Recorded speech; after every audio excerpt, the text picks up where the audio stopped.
How do I follow that?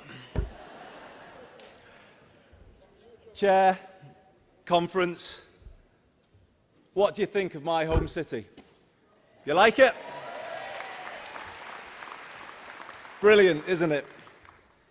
So welcome to Liverpool, or at least it was Liverpool last time I checked, before the Boundary Commission came along. I've had a great week. It started with a goal at the annual MPs versus Press football match. Last year, Ed Balls and I were rivals. This year, we were united up front, and he must be doing a good job, because if you've seen the photos, there was certainly no squeezed middle.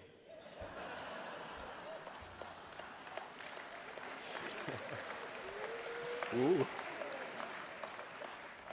I better not make any spending commitments now, had I? But it's not all been good news, conference. Recently, GQ voted me the 4th worst dressed man in Britain. They did.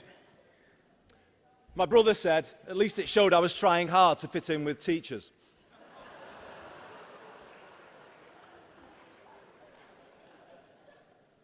Not you, Yvonne, Andrew. In this job, there's one thing you notice.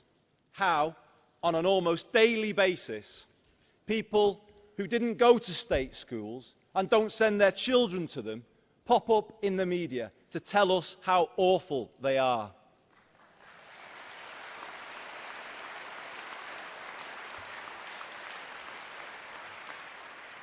Conference, is there any country in the world which runs down its schools, its teachers, and its young people in the way we seem to do? Well, conference, at least let us put that right today.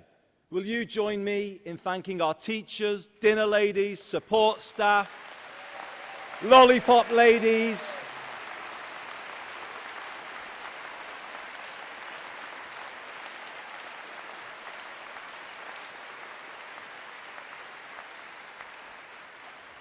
we thank them all from the bottom of our hearts, because it's their utter devotion to our children that makes England's schools amongst the best in the world.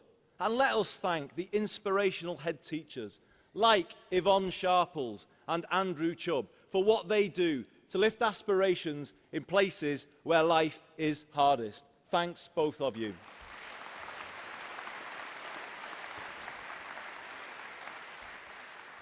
And let me thank my brilliant education team: Kevin Brennan, Sharon Hodgson, Ian Wright, Toby Perkins and Stella Creasy.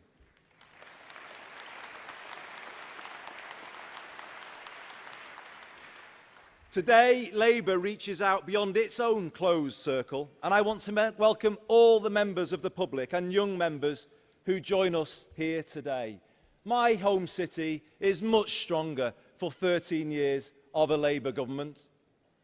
These days, the people hiring taxis are the yellow Tories, sent packing for propping up a ruthless Tory government, cutting this council's budget by over £100 for every man, woman and child who lives here. And yet, take heart from this. Liverpool's Labour leader, Joe Anderson, and his team have found a way to keep on building new schools for the people of this city. A lesson for Michael Gove and his Tories.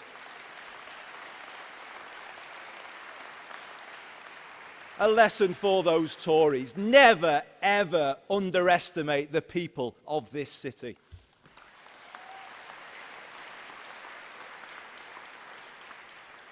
Streetwise, self-confident, but always the city of the underdog, as its blue half will show in this Saturday's Merseyside derby.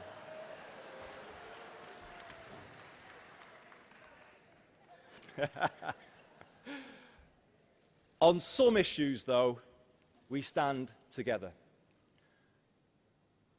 For 22 years, this city has borne the deepest scars imaginable, when 96 of its sons and daughters didn't come home from an FA Cup semi-final.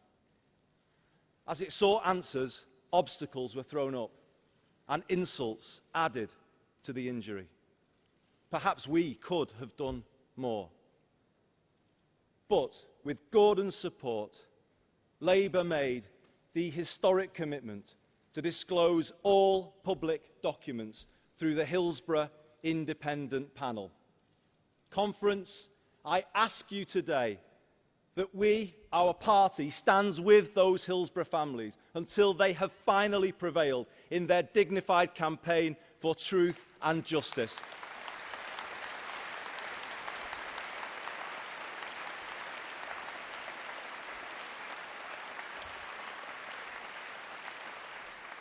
Nothing matters more to me on a personal level, and that's because my own family story is bound up with the ups and downs of Liverpool. And in that story, a vivid illustration of Ed's promise of Britain. In the 60s and 70s, my granddad drove a lorry around these docks for Tate and Lyle. Could he have ever imagined that his grandson, a former cabinet minister, would stand on these very same docks addressing this conference?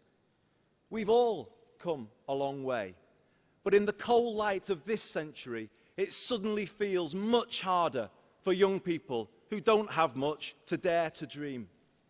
As traditional industries have declined, so too have the ladders up they once provided.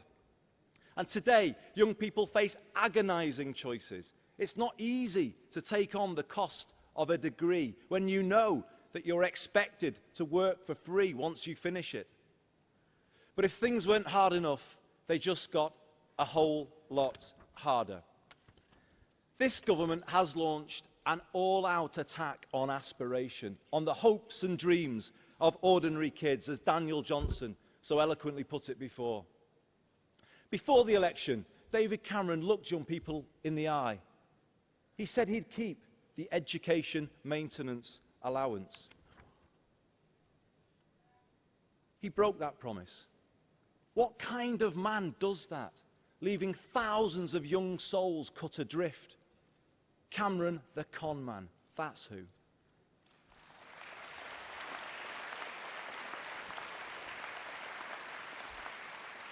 What kind of man destroys England's career service with youth unemployment at record levels? And what kind of man chooses this moment, of all moments, to make young people pay with their life chances? All across England, you can hear the sound of falling aspiration, and it's terrifying.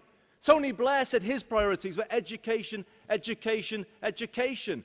And because of what he did, we can now go further. Aspiration, aspiration, aspiration.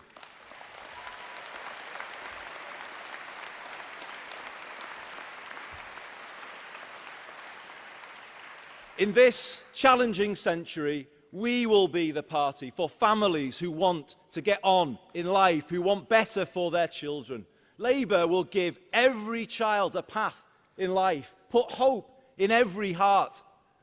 Walk into any primary school in England and you will see the change that we made. University opened up to thousands, and the greatest increase amongst the poorest children.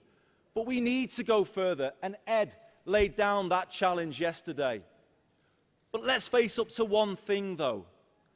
As a country, as a party, we haven't focused anything like enough as we should on the 50% or more of kids who don't plan to go to university.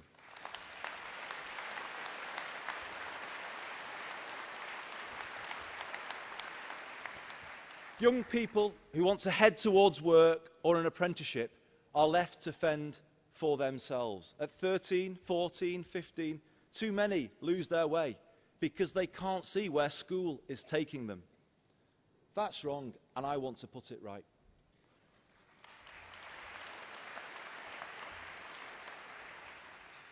Young people on the university path know what's expected of them if they are to make the grade. I want young people who aspire to apprenticeships to have the same clarity, ambition, sense of purpose. I want them to be able to apply for apprenticeships in exactly the same way as people apply for university. So let's look at a national UCAS-style system for apprenticeships, raising sights, rewarding those who work hardest, giving all children hope and a goal in life. A 21st century school system where employers have more influence on what subjects children take. A 21st century school system based on the solid principle that hard work will be properly rewarded. Truly comprehensive education for the 21st century, giving every child a clear path, putting hope in every heart. With new ideas like this, Labour is facing up to the challenges of today. By contrast, the government's approach to education reminds me of the film Back to the Future. Remember it? It starred a man called Michael, who was trapped in the 1950s.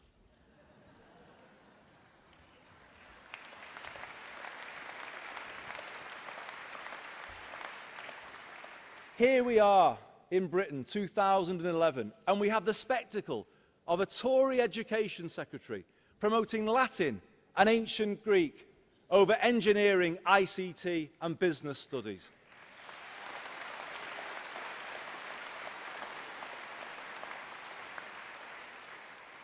I want as many children as possible to take the subjects in the English Baccalaureate, but they are not right for everyone, as Andrew said before. And yet the message is clear. Any school or student who doesn't succeed under it is second best. And as we have heard today, there is a growing grassroots rejection of Mr. Gove and his elitist and divisive policies.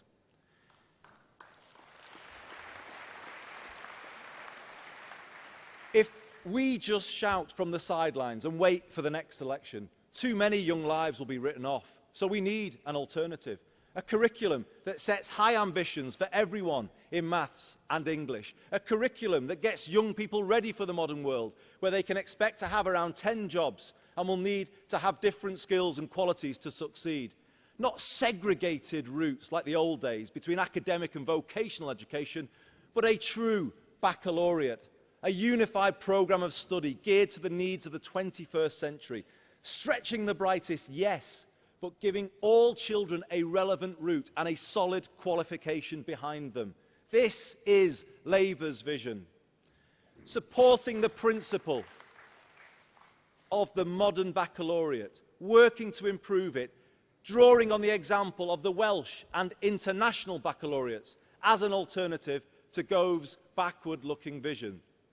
He is stuck in the past and obsessed with structural change.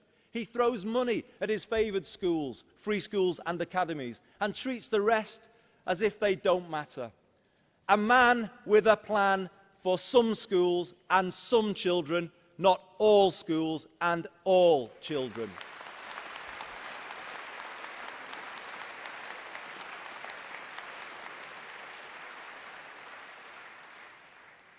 He cancels new schools in areas of greatest need to build new ones in wealthier areas. And make no mistake, Gove's academies are not Labour's academies.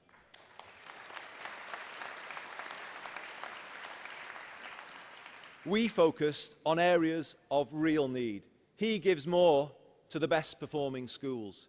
In his free-for-all, with a weakened admissions code and all schools judged by the English Baccalaureate, vulnerable children will lose out. Back to the 1950s, two-tier education and selection by the back door, a new generation of grammars and secondary moderns.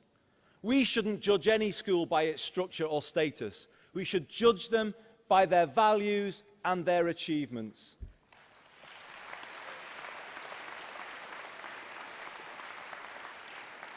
Free schools and academies can embody the comprehensive ideal, but conference, make no mistake, that ideal is under attack. And if I believe in anything, I believe in, with all my heart, in what it stands for.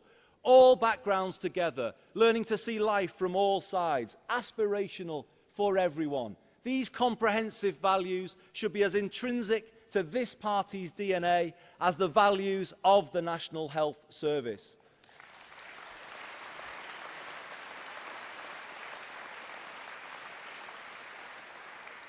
Our task now is to reform comprehensive education for new times, meeting the aspirations of every family and our country, and fulfilling Ed's promise of Britain. So conference, that's our mission.